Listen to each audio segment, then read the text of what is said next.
I'm Zibby Owens, and you're listening to the award-winning podcast, Moms Don't Have Time to Read Books. Today's episode has been sponsored by Pediatrician in Your Pocket at dr-jen.com.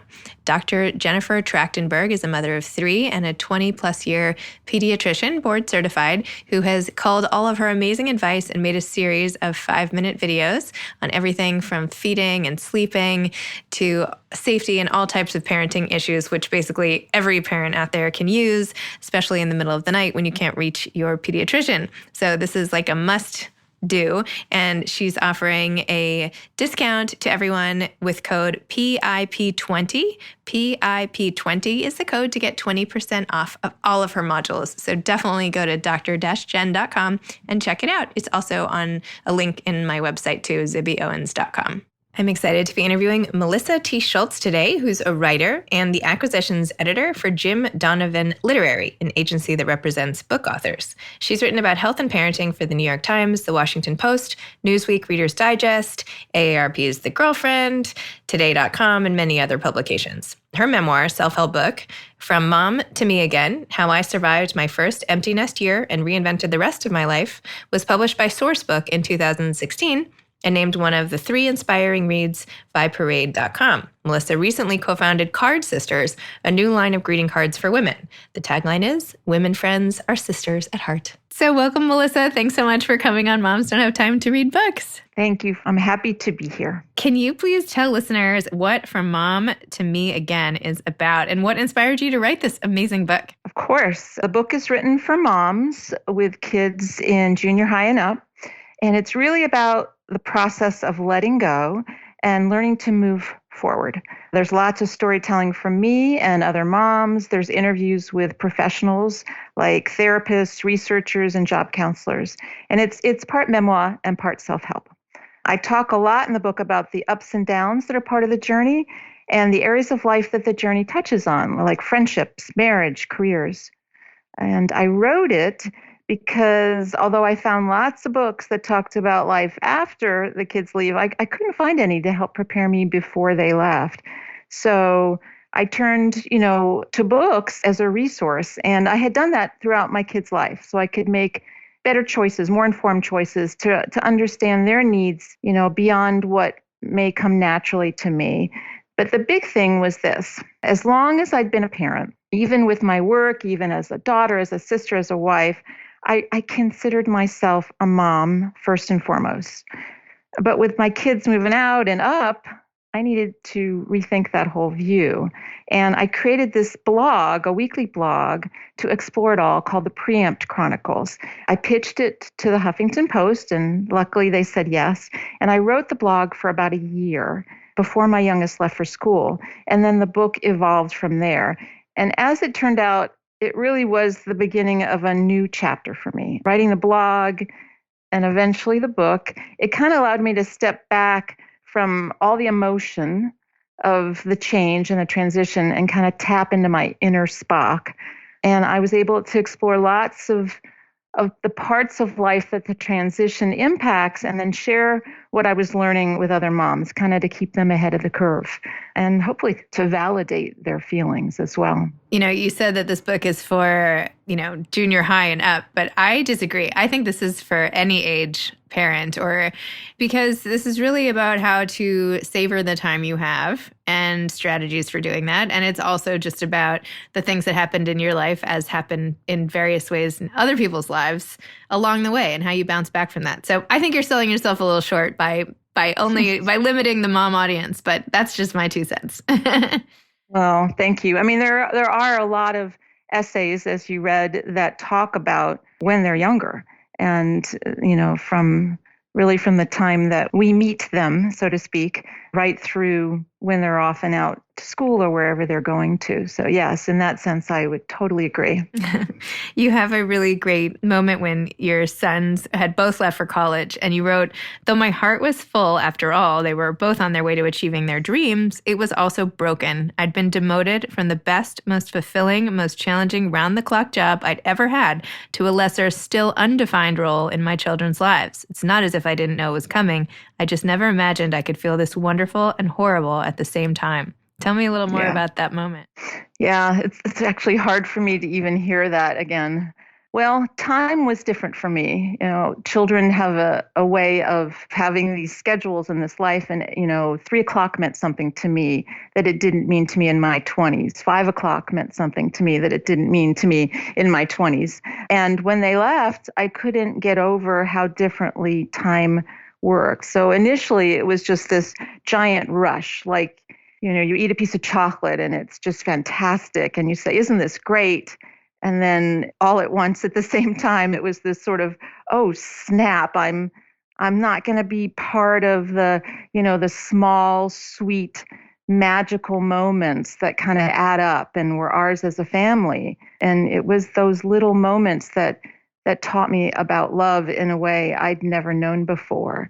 So it felt sad, but I got through it in a couple of ways, and writing certainly was one of them. I was able to sort things out by writing and by speaking to other moms about the book. Just hearing, there were a lot of universal themes that came up, and just hearing those, it was thoroughly human and it was very healing. And then knowing that I might be able to share some of my experiences, again, ahead of the curve for them, it was a kind of my pay it forward, and it helped me get through it. I also tried setting goals for trying new things. We do get sort of set in a routine and our lives are focused around our children, but I thought, okay, this is my chance to try some things I'd said I always wanted to try. And I did some research about it, and it turns out if we challenge ourselves and we acquire new skills, our brains really do rewire themselves and rebuild themselves. So I took that to heart. And I also realized more than ever, I've always been a very physical person. I like to get up and move and go for walks and exercise. But I realized that if I dwelled too much on what I might be missing, then I'm not moving forward, and it can make you stuck. So I wanted to unstick myself. So whether it was work related, whether it had to do with friendships, whether it had to do with my marriage, whether it had to do with my house, I knew I needed to make plans and change things. And some things were easier than others. That kitchen drawer everybody has that's just filled with just weird things that you go, I don't know where to put that, so it's going in that drawer and I'm just going to close that drawer. I tackled that. That was like my first big goal, because that was actually a little thing, but it meant a lot to me. And it kind of made me laugh because some really weird stuff came out of that drawer. I eventually moved my way up and got to sorting through my children's rooms and making them more adult. And that was fun because I texted my kids all along the way. They were away and said, okay, do you want this? And do you want this? And we had fun with that. And I found a lot of macaroni necklaces and pictures they'd drawn of my husband and me. And, it brought back some really nice memories, I think, for all of us. We also made plans to move, my husband and I, or I did, after our youngest graduated, and we still have not moved because, as it turned out, that was more my goal than my husband's goal. And we are just now starting that process, because I think with couples, from all the people that I've spoken to, and myself included, you go through this transition in a different way. Everybody processes it differently. And I know my husband processed it differently than I did. So he wasn't ready to move from that environment where all these memories, lived. And I thought we should absolutely move. We need to start fresh, so we have new memories. And there's something in between there for everybody. I'm going to just jump around a little because you had this one piece of advice in the book. And speaking as a mom whose kids, well, I have a child in boarding school, but my kids are all home and I'm not at that stage yet. So I'm trying to take your advice and sort of live it in the moment. So one thing you said is, quote, stop spending so much time worrying because virtually none of the things I focused on actually occurred. And as it turns out, there's a fine line between being cautious and being a worrywart. And so obviously I know this intellectually, it's not good to waste time worrying, but I feel like it's the nature of the beast in a way that you're constantly worrying about your kids and what ifs and whatever else. Can you really actually get I'm not saying I'm pathologically worrying, but how do you actually put that into practice, do you think? If you had to go back in time and talk to yourself about it? Well, I do think some of us are primed to worry more than others. Sometimes it's because bad things have actually happened. Sometimes it's just our makeup. And sometimes, as in my case, I think I didn't feel protected as a kid. And I never wanted my kids to feel that way. And I've discovered that worry sometimes comes not just from the desire to protect our kids, because I think every parent has that in spades.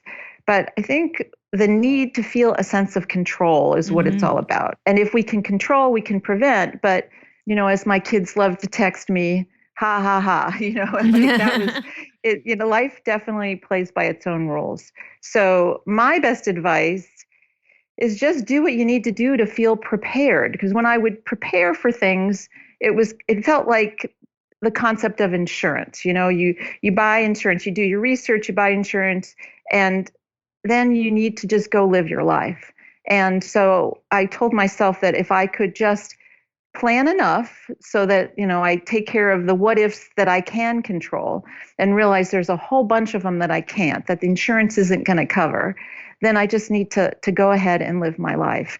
And I had to remind myself that I'm resourceful. I mean, I'm a mom. Moms develop these crazy, mad skills. We're resourceful. And I will be capable of figuring things out if they happen, word. So I'd also recruit a couple of women friends or women relatives in particular that are your posse who will be there for you through thick and thin. And then when things happen, you've got some people to turn to, and that's the rest of your insurance policy. I mean, you definitely had a lot of things happen, which you talk about in the book. Not just that your kids were leaving for school, but your son, Nick, went through this horrific year-long illness where the whole medical community essentially failed you. And you said you had to sort of stay after that experience on low-level alert as like a night watchman of sorts. Can you tell us a little about that experience with your son? And then, do you think that made it even harder for him to leave, or did you, I don't know, talk to me a little bit about that, because it was so moving in the book reading about what happened. I guess I've always likened the role of a mom to a watchman or a watch person, especially at night. I mean, when you think about it, it's when so many things happen. They're not always bad things, but it's often the stuff that keeps us up at night and the kids up at night too. Fevers, dreams, worries, anticipation. And as my sons got older, I realized that most of our best conversations came out of those nights. I kind of left the light on in my office. I chose to write at night like I was a Motel 6. I left the light on. And they would kind of slowly kind of creep in with a blanket wrapped around them and lay down on the floor and curl up with the dog. And often they didn't say anything at first. And I knew something was coming. But if I could just, be there, I think it gave them permission to talk. And when Nick was sick, I kind of went into this full investigative mode. I learned and was disappointed to learn that at the time our health system, wasn't set up to unravel health mysteries kind of at more than a snail's pace. You go from doctor to doctor and it can take months to get appointments. They don't talk to each other in real time. When you talk to them, they have 7 minutes to give you, and they love to hand out medications. So I think I got at least 1 year of my medical degree. And in that year, many of the doctors sent us home and would say, yeah, Nick's not well enough to go to school. Come back and see us in a month. And, months would pass. And I found that doctors in the same community wouldn't want to disagree with the previous doctor. So we were kind of just going in circles. But we did get really lucky in one regard. The school system sent a teacher to him to work with him when he was not well. And that was her job. She worked with families and with children who were sick and too sick to go to school. So, and she came over like twice a week. He'd lay on the couch because he was just so dizzy all the time. And she, gave him what he needed to do to keep learning and to give him hope. And, she was also there for us, after he went back to school part-time and then eventually full-time, and really gave us advice right up to the time he went off to college. And she was the one who encouraged me to research getting him into the Mayo Clinic. And they really turned his life around because their style of medicine was so very different. They spoke in real time. They didn't let you leave until they had all the answers. And, they made Nick better, and that made us better, I think. I ended up writing an article for Newsweek. They had a section at the time that was about medical odysseys. And that piece I got so much mail from. and so many stories from desperate parents. And there was one girl in particular, she had symptoms that were so similar to Nick's. We kept in touch for years after that. Wow. You also had breast cancer, which you talk about in the book. And this part has been literally like on repeat in my brain ever since I read this passage from your book.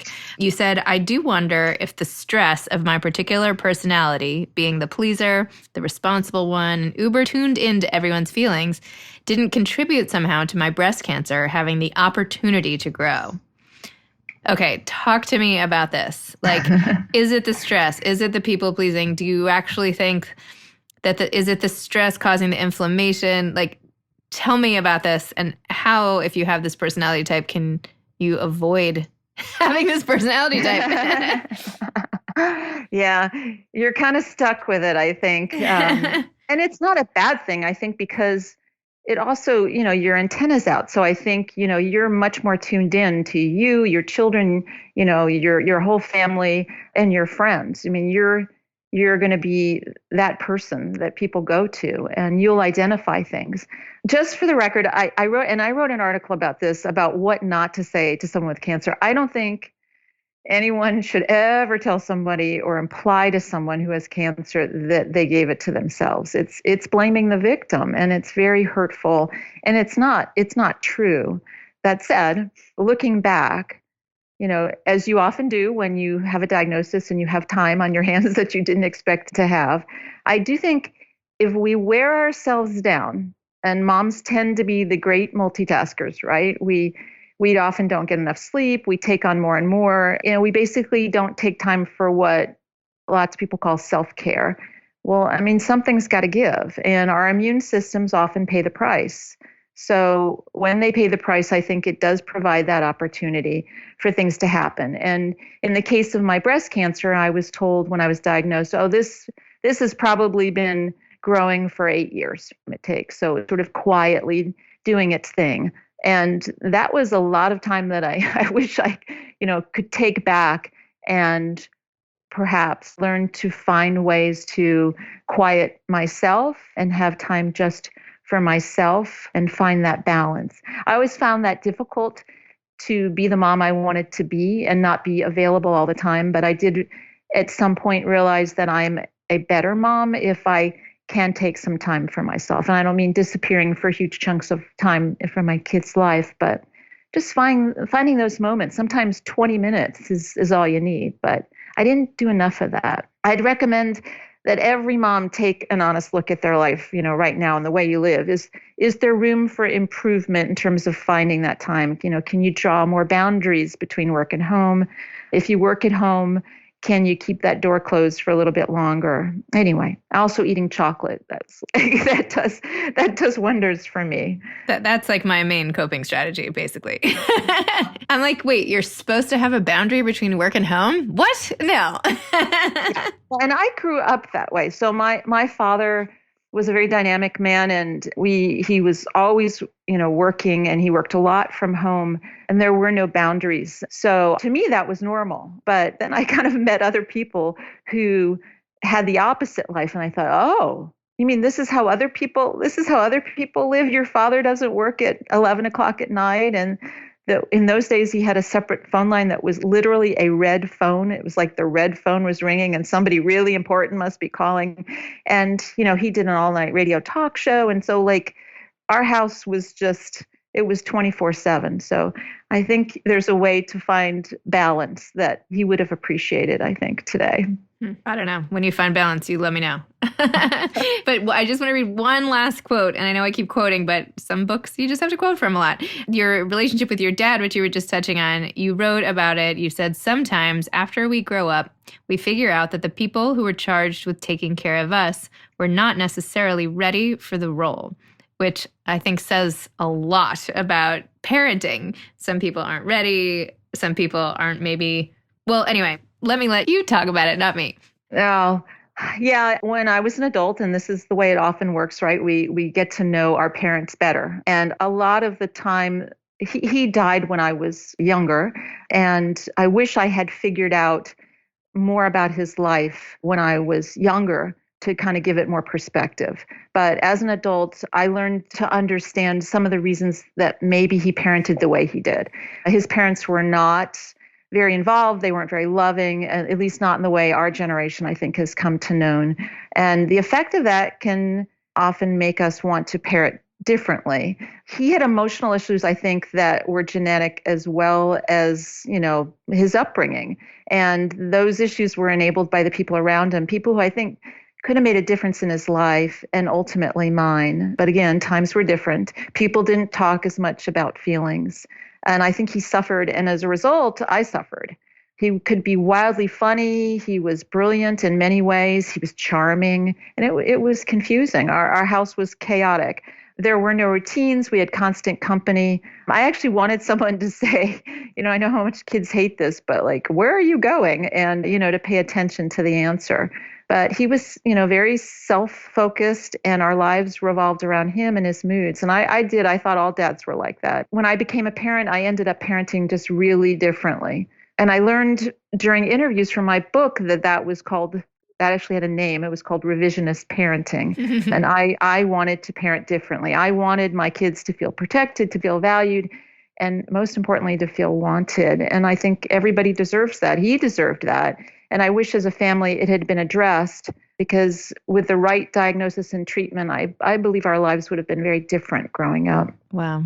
Well, but is that like hindsight's 2020, Yeah. I know it's hard finding forgiveness, I think, for something in your parents' parenting can often take a lifetime, right? I mean, it can. And I think that lifetime is because you go through your own stages with your children, and how many times I'm sure you've had this experience where, all of a sudden you're in a scene with them and you think, wow, I just understood something about my mother or my father or my grandparents that, I didn't get forever, because I was having an emotion, similar to something that I remember, one of them having, a frustration or a joy. And they could have explained it to me 50 different ways, and I wouldn't have gotten it until I lived a version of it and interpreted it myself. So, wow. So tell me now more about your new venture, which is very exciting, the Card Sisters, which, by the way, when I went online, because I was researching you and trying to see what your new company was and all that. And so I ordered a card, and then you were so nice. And you sent me like a whole bunch of cards and a mug, which I'm using like every day to heat up my kids' milk and everything. So anyway, that was super sweet of you. But tell me about this new venture of yours and what brought this on. Well, I've been taking photographs for most of my life, and it's just been a long time dream of mine to create greeting cards. And when my kids were little, I had an opportunity to do it, but at that point, I had a big job and my children, and I was commuting long distance. And I thought, oh my God, I can't do all this unless I stay up 24 hours. So I'll do it soon. And, the years passed and the years passed, and here I am. And I thought, this is soon. It's now or it's now or never. So I asked a friend of mine who was also going through a transition with her kids heading out, if she would do this with me, if she'd partner with me. Her name is Lisa Miller, and I'm so glad she said yes. So we're a woman-owned business, and we're using a woman-owned printer in Austin, Texas. Our tagline is "Women Friends are Sisters at Heart," and it's been 3 years in the making. We've literally taught ourselves each step along the way. We've had steps forward and steps back, but it's just been a wonderful growth experience. So we've just launched online, and we're hoping to go into stores soon. And actually, we have an offer for your listeners. If they go to our site, they can get 20% off if they say Card Sisters at Heart 20, if they type that in. Wow, thank you. And it'll say Zuby's listeners, but look for Card Sisters at Heart 20, and you can shop in your jammies, and they'll come to your door the way they came to your door. So they do incorporate photographs. So they're my photographs. They're the photographs that other women have taken. They're the photographs of my co-founder, Lisa. And some of them are archival. They all have stories in themselves. Each photograph represents a story too. So wow. Well, that was an unexpected little bonus. Thanks, Melissa. That was awesome. Thank you. So just in closing, so what else is coming up for you? Like what Are you going to write another book, like grandma again, maybe when your kids get older? Like, do you want to keep doing writing? Do you want to keep pursuing photography? Like, tell me what's next on the horizon aside from running a new business, which could be all, which would be fine. Well, yes is my answer to all of that. Like, I feel like I'm at this point in my life where there's so many things that I want to do, and I want to take the time to do them all right and enjoy them. I think I'm always going to write stories about life and the pursuit of happiness, a lot of essays, but I just hope there's publications left to publish them. And I'm working on a couple of children's books, not to sound cliche, but I told my kids so many stories when they were growing up, and I always meant to write them down. So write those stories down, moms, because, people like to hear them. One of them is called What'll I Do If I Miss You? And it's about a boy who is worried about starting preschool, and his mom has an idea that will bring him comfort. And that boy is one of my sons, and it's a true story. So that's my next goal. I've got a couple pieces coming out. I've got one coming up in AARP next month about remembering the girl in all of us, because that memory will keep you young. And you always want to remind yourself of that time in your life. I think when you're stuck, I've found one of the things that's helped me a lot is to try to engage with that girl that I was. So it gives me energy, and it makes me feel like there's lots of opportunities for the future and lots of things ahead. Wow. Any advice? Oh, sorry. No, go ahead. Sorry. Go ahead. You go. I was going to say, I think probably what you're going to ask about advice for, empty nesters and moving forward. Is that where you were headed? Sure. Let's do it again. So, Melissa, do you have any advice for empty nesters and people going forward, and for any aspiring authors out there? I do. My advice for aspiring authors for nonfiction is write the book that you can't find.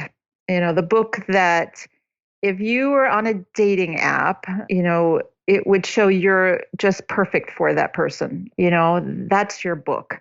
As for newish or empty nesters, start early. The earlier you start thinking about things, I think the easier it is. And it's not that it's going to be, oh, goodbye, see ya, everything will be fine. But it does make it easier when you prepare and when you think ahead about all the parts of your life, your career, friendships, your marriage. Those are important things to talk about and think about, and make sure you're talking to your partner. Let yourself go through the process of feeling all the feels, I call it. It's totally natural. Don't berate yourself for it. And then you got to give yourself permission. And I talk to women all the time about this. Permission is a key word here. Give yourself permission to take center stage in your own life, again, or maybe for the first time. And there was a hair commercial that L'Oreal did in the 70s, and it always stuck with me. They had this tagline, "Because I'm worth it."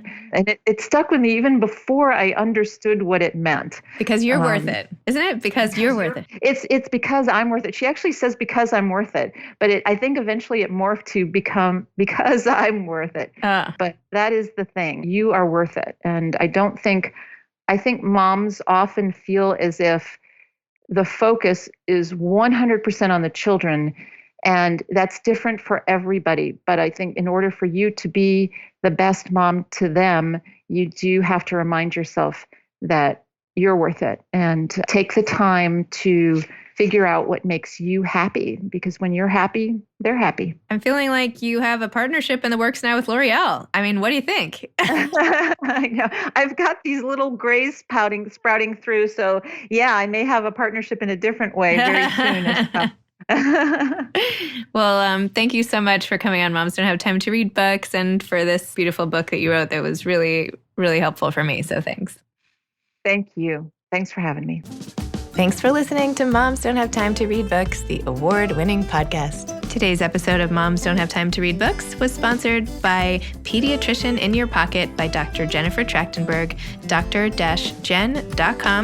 Enter code PIP20, PIP20, for 20% off of these can't-miss modules that will make your parenting life so much easier. You can follow me on Instagram at Moms Don't Have Time to Read Books. Thanks so much to Steve and Ryan at Texture Sound for the sound editing. And thank you to Morning Moon Productions for providing this fantastic intro and outro music. Thanks for listening. You could always email me at zibby@zibbyowens.com.